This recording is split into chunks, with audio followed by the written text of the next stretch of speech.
All right. This is for the lab that we are not having tomorrow afternoon, which would be the 5th.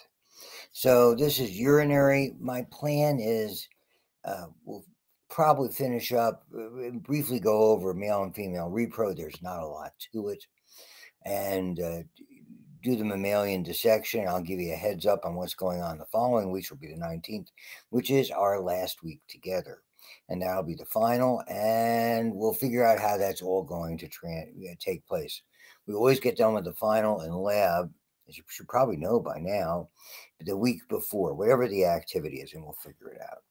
So without further ado, this is where we finished digestive. I sent you those from last time when I finished them up. They're out there. They should probably, I'll look, but I think they're week 4, but we'll check.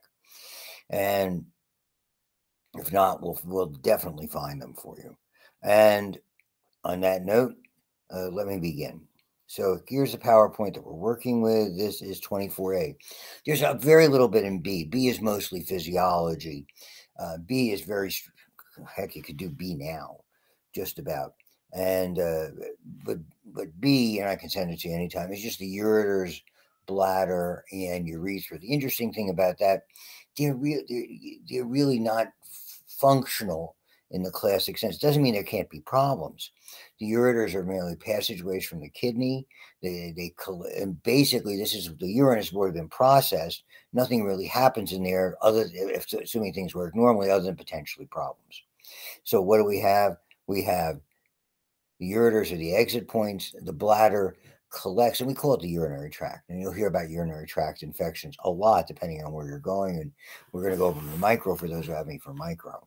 But you have the ureters, you have the bladder, which is just a collecting vessel that has 2 inputs, one from either ureter, and then exits by way of the urethra. You'll see the images and the diagrams that appear in the second PowerPoint. And basically that's it. Is there a difference between male and female? Of course, but we look more of that in reproductive anatomy as opposed to urinary anatomy, because really that's just take it and leave it at the urethra. And we'll go into all the things in the epithelium and the couple of problems that are part of it, etc. But really the bulk of the anatomy is here. I think kidney is much more complex physiologically than anatomically, though it is not unimpressive anatomically. So that's a nice way of saying, hey, there's some stuff in here. So here we go. So we talk about the kidneys and we talk about the urine, basically the urinary tract. Everything happens in the kidneys. And effectively, again, I'll say it over and over again, it's a plumbing system. When there's an infection in the urinary tract, and it causes things to back up, and bacteria and viruses, they love to travel, and effectively they create blockages. And so basically like a backed up sink or a backed up toilet, it goes back in. And the trouble with that is there's problems attendant with it. It also involves, when you get into the physiology, it's just like the lung. It is intimately associated with blood. There are blood vessels everywhere. And so really what the kidney is, even though it feels very hard on the outside because it's got a very hard capsule, it's just soft and membrane like lung on the inside. And so when there's damage in the kidney, it's very easy for it to get into the bloodstream. We have infections in the urinary tract. There's just too easy for them to get in the bloodstream. And the quick way to express that, when we had evidence of an irregular urine or a urinary tract infection, we had a person scheduled for surgery. Remember, we were doing mostly elective surgeries. So you have a choice. What do? We postpone the surgery. That was the rule of thumb. So here we go. So the kidneys, yeah, they're the major excretory organ. Water volume, you get this in phys. They control the volume, they control solutes, they play a pivotal role in pH, they play a pivotal role in all sorts of charged particles, the ion concentration, you can see acid-base balance. They get rid of waste products. And basically, think of it this way, the liver does most of making the waste products and detoxifying and deactivating drugs and other substances, but the kidney is there to expel them. So what the liver very often does is alter them and then make them more water soluble so they can pass in the urine. And yeah, the one hormonal thing, the endocrine aspect of it, and you got this in blood, it makes a substance called erythropoietin. And you probably should have got something else when you talked about the adrenal cortex with something called renin. You probably have studied that blood vessels. You've studied it in a variety of areas, and it's called the renin-angiotensin-aldosterone mechanism. So those are two substances that play a pivotal role. Unfortunately, with this PowerPoint, that's why PowerPoints are not gospel. Erythropoietin has nothing to do with blood pressure. It has a lot to do with RBC production. Renin doesn't really have anything directly to do with RBC production, but has a whole lot to do with blood pressure. And there you go. So, and what if you were going to ask me what is job one of the kidney? Nitrogenous waste removal. Those metabolic wastes that cause us the greatest problems are nitrogenous wastes. So that's basically what's part of this. Hold 1 second while I have to do a quick text, and I will be right with you. So we're going to start to look through this, and as I'll be talking and texting, yes, it plays a role in vitamin D is interesting. You have to have sunlight and skin to activate vitamin D, and all of those kinds of things that are there. What I'm doing is texting my wife, who's at her mom's, because I just saw where they are.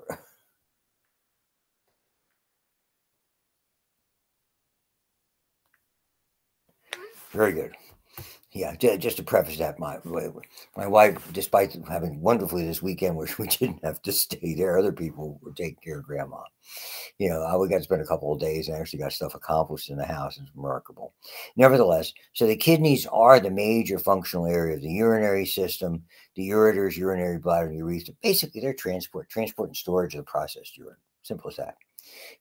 Standard view, if we do the mammalian dissection, which I want to do, it's a fetal pic. It's very hard to see. So, but what happens in humans, you have a very big liver. And that liver pushes down on the kidney. Kidneys are roughly the same size, but the right sits down farther because of the liver. The big deal on the adrenal glands, which are not related, means adjacent to or next to the renals, you can see up there, and they're part of the endocrine system as well as the autonomic nervous system. Here you have the kidneys, which are shaped, again, concave on the outside, convex on the inside. They have an important area, which is the hilus, which has structures going in, the arteries going in, the veins going out, and the ureters going out, as you can see down here, carrying the urine that's been processed on both sides toward the bladder for storage and eventual get rid of it. So that's what's going on. They're showing you the female here because you can see the uterus, and then sort of nestled between the here between the bladder and the bowel is the uterus, which is interesting in place. Certainly is of significance in pregnancy. It's there. So we have that. So that hilar area is really important. And that's noteworthy. Look at roughly the diameter of the blood vessels in the adrenals or going up to the inferior phrenic area. And then look at the girth or the diameter of, there's dog next to me, he's going to bark. There's the renal arteries. They're big and wide. And that tells you everything you need to know about how it works. What it works as, it's a high pressure filter. Pure, as long as there's adequate pressure, it filters the blood and processes it and creates urine. It filters out nearly all the liquid out of the blood, gets rid of the stuff it doesn't want, reclaims the stuff it does want, reclaims as much water as is necessary, and gets rid of the waste product, which is urine, which is just enough water to keep it liquid and is basically solid, dissolved materials, chemical waste products, etc., etc., etc. That's what you find in urine, and that's what the kidneys do. And it gives you an idea. They're big, smaller than you think, maybe a little around the size of your fist. They probably weigh less than a pound. They're retroperitoneal. So as are the ureters and the bladder. So it means they're stable. Those times they're showing you that here. So we're going to look at the anatomy, and we'll use this introduction. Someone is growling, which means he wants to go out. They are protected. They're in sort of the superior lumbar region, which means the downplay of the ribs, as you will see, protects them. So the adrenal sits on top, convex and concave, etc., that are there. And so that's, there's a certain degree of protection. And again, important structures are typically protected by bone that are there. There's a fair amount of fat around it. There's a fair amount of fascia. And there's a very, very thick capsule that's really, not only does it prevent infection, to some extent it controls infection. And you can see the retroperitoneal nature here that's there. So, yeah, I'm going to hold on. I'm putting this on pause, and we're going to let, so just stay with me while I let out the pooch. Thank you very much. Wish I could play music in the background, but I can't. Come on, young man. Come on, Mr. Pooch. You're really interrupting my dictation.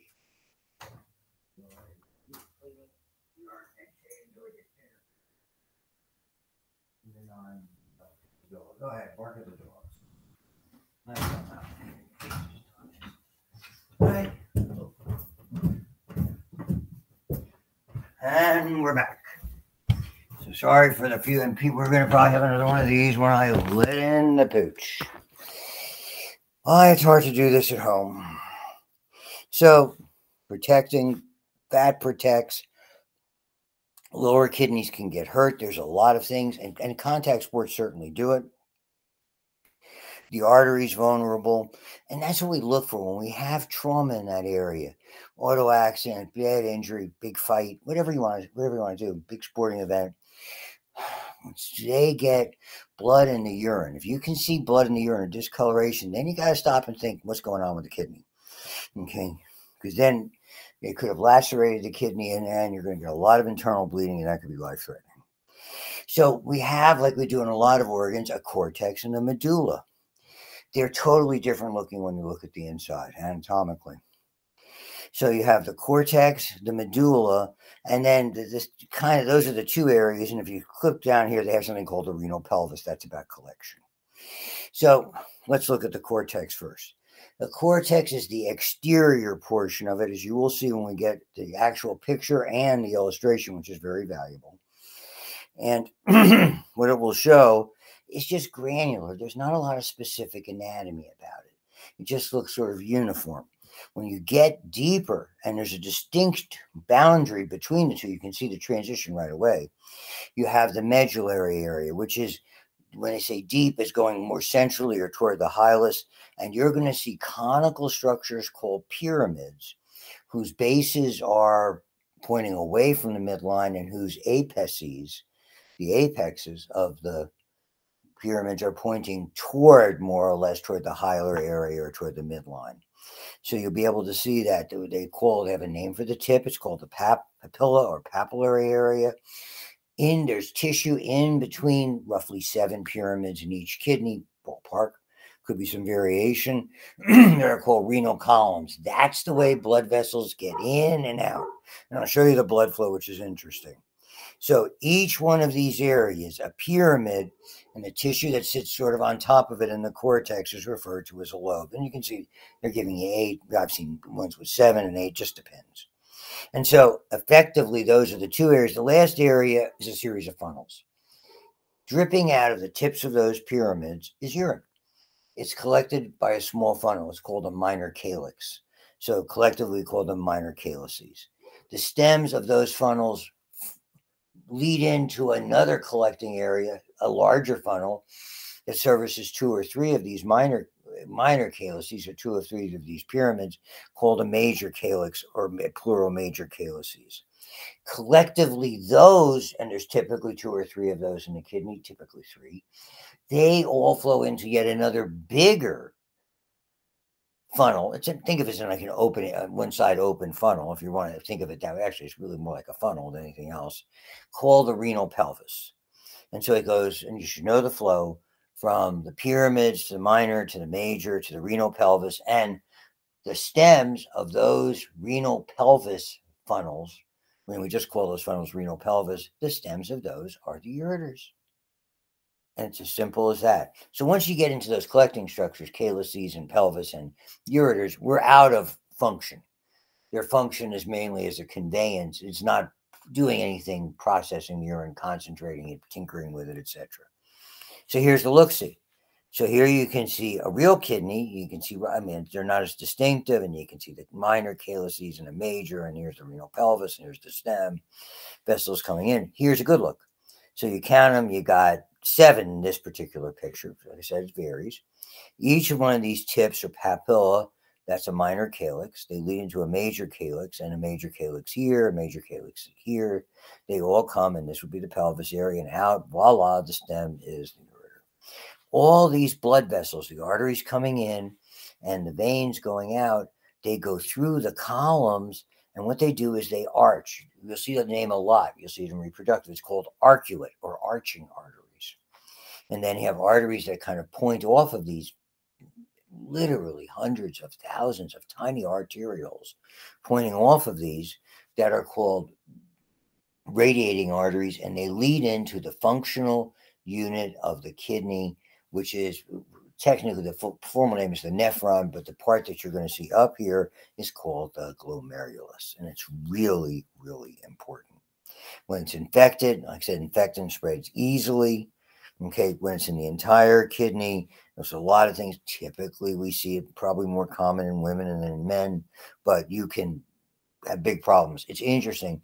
You have to use stronger antibiotics for kidney infections. Urinary tract infections respond pretty quickly because a lot of the medicines collect in the urine, they can treat the infection. In the kidney, you need some heavier hitters to get into the kidney. As you can see, about a quarter of your blood supply at rest flows in that area through the big, wide renal arteries, high pressure. They segment, break apart. They go up in the lobes, they arch, and they radiate. And then you're going to see they lead into these interesting nests of capillaries called glomeruli, and that's where filtration takes place. And on the backside, once all the blood has been rinsed, purified, treated, whatever you want to call it, it comes back by way of radiating veins and arcuate veins and intralobar veins into the renal veins, which lead right back into, because it's paired into the inferior vena cava. So they're really not quote unquote segmental veins, but to me, that's not a big deal. Okay. And it's all sympathetic. There's no parasympathetic input because it's all about blood flow. So blood vessels and how wide or how narrow they are control your kidney and your renal function. When your kidneys shut down, it's because your sympathy or basically slow down immensely. It's fight or flight. We're diverting, we're just giving a trace of blood supply to keep them viable so the kidneys will work in the future and directing our blood flow elsewhere. That's all sympathetic. When you're at rest, it reverses itself. And so here you can see the arching, you can see these little radiating vessels in red, think of those, and they're pointing out, and what they're going to lead into is a series of these remarkable things that are called nephrons, highlighted by a thing called the glomerulus. And the nephron, really, because the nephron is not only where the filtration occurs, but it's also about the processing and the tubular structures that are part of it. And here's the most interesting, I think, and I'll probably take a little break very shortly after this. The most interesting part of this is here.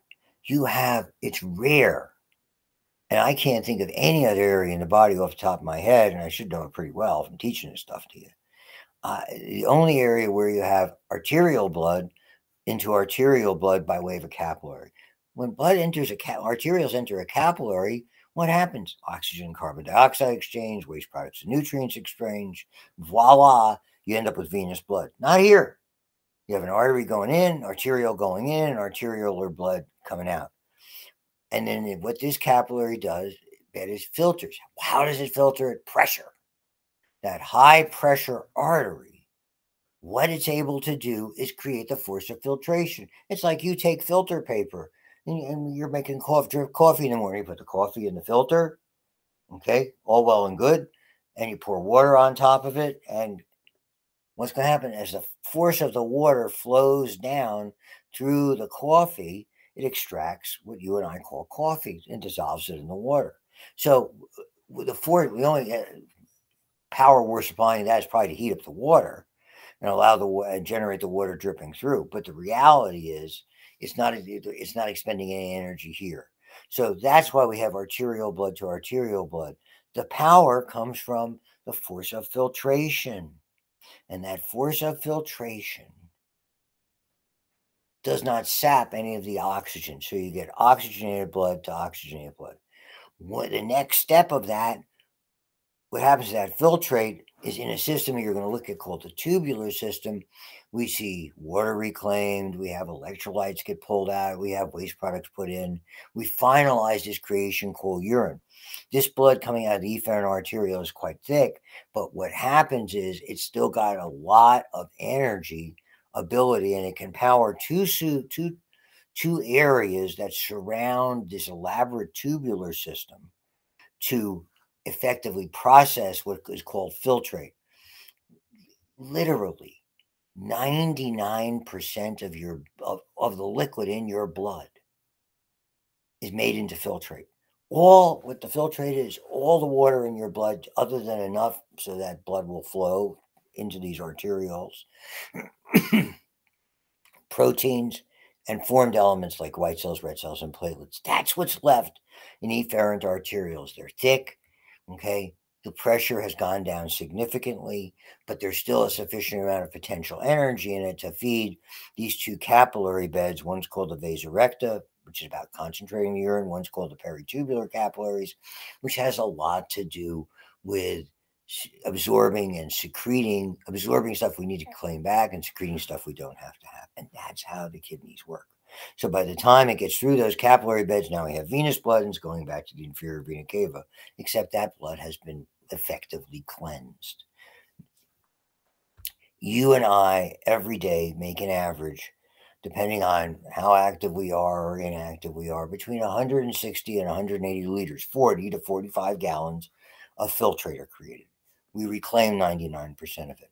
So we typically urinate out, average per day, 1.5 to 2 liters, ballpark. So what's that? A liter is a quart and a half to 2 quarts of urine, depending. If you're very active and you're perspiring a lot, not so much. If you're drinking a lot of fluids, okay, a lot more.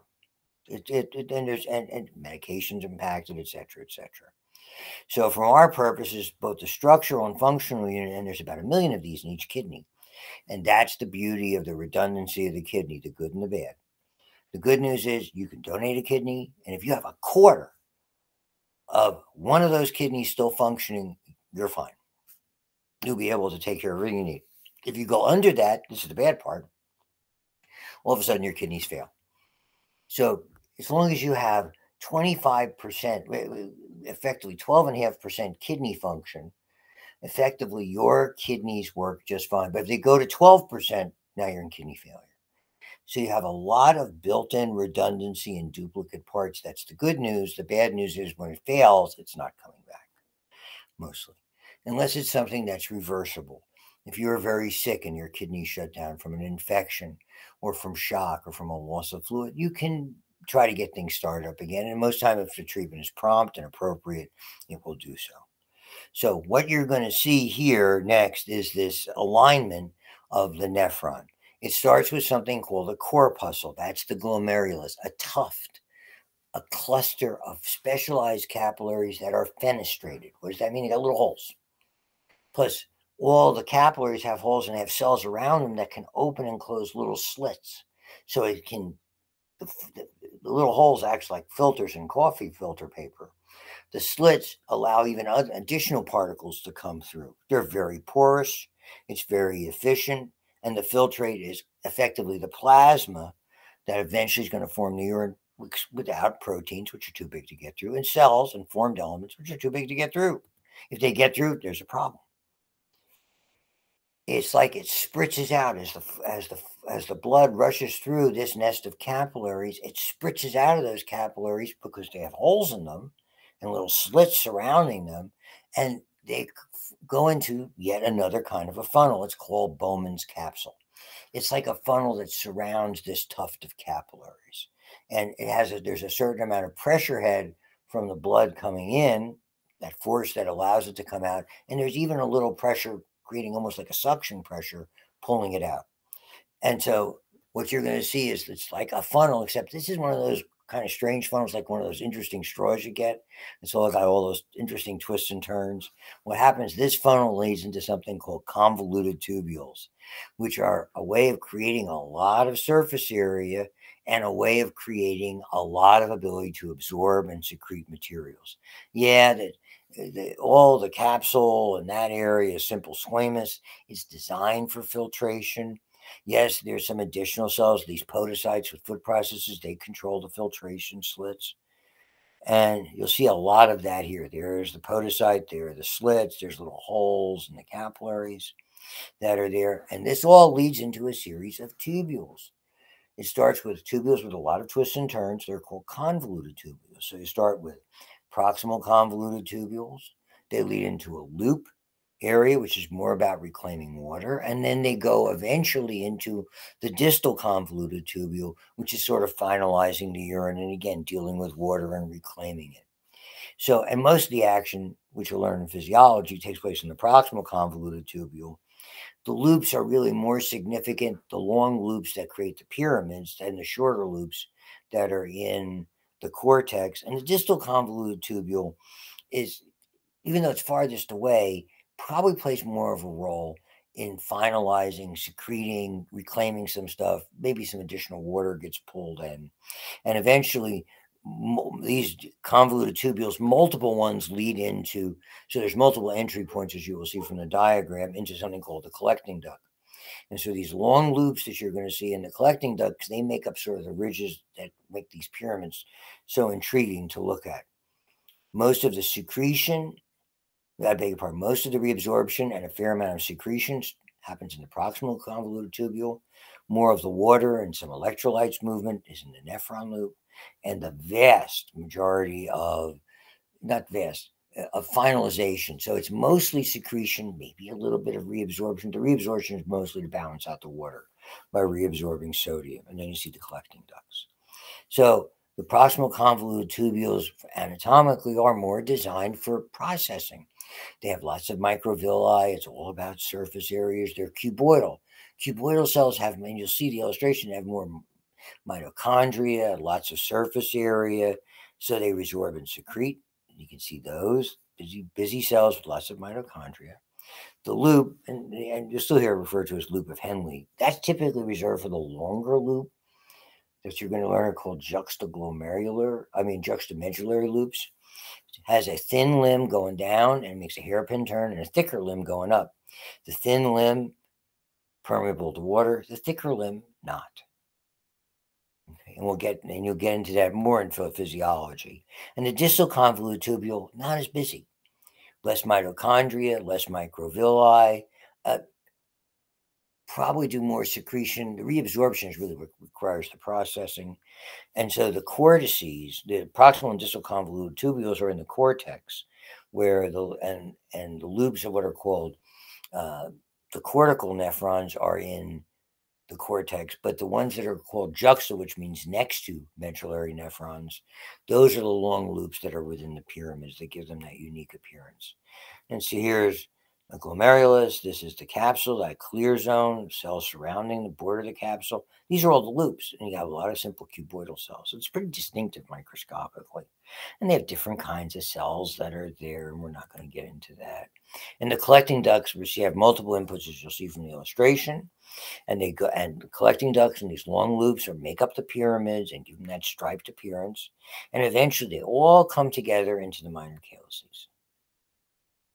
And that's a pretty good illustration to show you. In artery coming in, it's always wider. Afferent, it's called, incoming. Efferent, going out, a little narrower. This is where we control a lot of the flow for blood pressure. This is the glomerulus. This is the capsule that surrounds it, kind of like a funnel with sort of enclosed in. Proximal convoluted tubule, short loop, thin here going down, thicker going up. Distal convoluted tubule, multiple entries into a collecting duct. And you'll see all that when we look a little bit closer.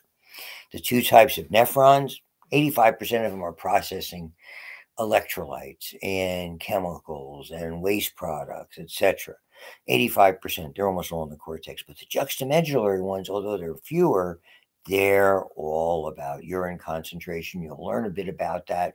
And we're not going to do it. It's called the countercurrent multiplier and exchanger. It's how we create concentrated urine. And it's a wonderful illustration. And you'll undoubtedly see this again on for labeling on our final. As you can see, there's just a little bit of the loop in the medullary area. These are cortical nephrons.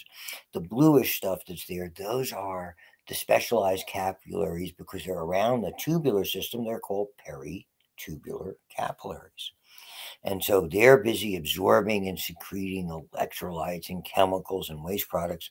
And by the time that's done, it takes up the oxygen that was left in the efferent arterial, and now we get venous blood.